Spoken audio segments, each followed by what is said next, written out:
Hi Natalie. Hello. Thanks for having us down at the community garden here in Rutland Avenue. Yeah. Can you tell us a little bit about the garden? All right. Well, I think we've got, so it's actually started by Mark, Alana, Eugenie and Helmut. It was actually part of the development next door at number 96.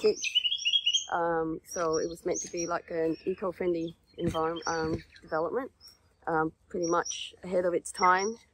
And it's actually, if you Google the green swing, you'll find out a lot more about the eco developments that group's been doing, but also this community garden. Over here we've actually got Mark. Say hello, Mark. Hello. Yeah. He's working too hard. Yes, it's exhausting. Not only digging up horrible tree roots, he's trying to save Willy Wagtails. Oh yeah, that's right. And okay, we've got Joanna coming to join. So this morning we're here because it's a busy bee. It's a Jilbur busy bee, because I think this garden looks quite pretty in spring, as you can see. There's all sorts of flowers and the water's out, which is very typical. So this actually used to be a sump. So it is still a sump. It's a functioning. Yeah, so it's actually a functional sump garden, and so there's a working sump down there, and it's surrounded by lots of plants. There's been a lot of vegetation going on. This garden's been featured on a lot of featured on a lot of TV shows. Yeah, Alana and Adele here. yeah. So we've obviously got a lot of weeds here, so we just need to keep it under control. Yeah. It's actually done with in support and collaboration with the Town of Victoria Park. So this is one of our 2 community gardens. This is the satellite sump garden, that's what we call it, satellite garden. And it operates under a peppercorn lease with the Town of Victoria Park. It is considered part of the urban greening strategy for them. So it's actually become quite a haven for wildlife. There's a lot of biodiversity here. I think so basically the group's tried to keep it very much a very native theme, but we do have some non-natives here. And over here, if you want to come down here, you can see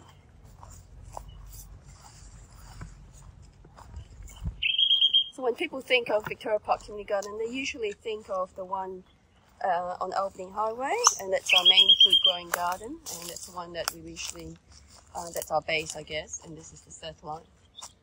Over there, up there, you can actually see the eco development. So we've got, I think there's houses, I might be corrected on this, but we've got straw bale as well as rammed earth constructions there. They're all about 100 square meters in internal space, because the idea being to focus more, have a smaller footprint. You don't need so much stuff if you have some more space to live in, so it's about living a simpler life. And that's the philosophy of the residents and the developers of this fantastic project. In the old days, you had 100. I think the average house, square 2x1 house built after the war, was probably about 100 square meters. Yeah, and then you'd be on a big block. And I think You've even got chooks up there. Got the chooks up there. So hello, it's chook feeding time. Hello, hi Michelle. Nice to see you. So you can sort of see the structures here. That's a functional sump setup. It's a really good use of what's otherwise ugly vacant land.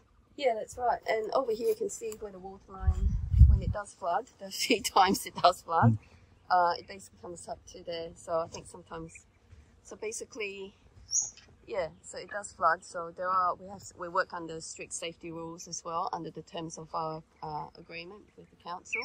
The council, Parks and Gardens staff are heavily engaged. So Gregor, who's our parks manager, basically comes out and checks on the property to make sure that the right things are being done in terms of fire breaks and non-invasive species, etc.